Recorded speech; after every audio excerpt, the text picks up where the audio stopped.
uLona Mzingeli notyholwa ngokubulala intwazana yaseKapa ePhillipi uAmahle Quku uvele nje kancinci kwinkundla kamantyi yaseWynberg. Umzimba kaQuku ufunyenwe uze efama kumgqibelo esiphuma kuwo. uAmahle nobengumfundi kagrade 11 udlwengulwe phambi kokuba bulawe.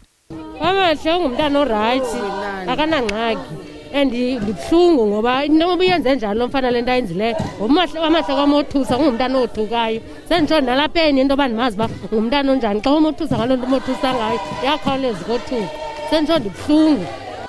Amatshantliziyo alwa izenzo zokuxhatshazwa nokubulawa kwabasetyhini aqhankqalaze ngaphandle kwenkundla. Silapha namhlanje sikwakhona sipapasha umyalezo wethu othi mawuphele ukuhlukunyezwa kwabantu abangomama. Sikwavile ke into yokubana khona umfundi wase-UCT ekucaca uba ujongiwe uba makangxwelerheke. Nakule into sizawuresponda, siyathetha naye. Esikufunayo sifuna ijustice for uAmahle nawo onke amaxhoba gender based violence. Amagqwetha enkundla athi aza kusiphikisa isicelo sakhe sebail nanjengoko eveze ukuba ngahle kubekho amanye amatyala ngakulo mtyholwa.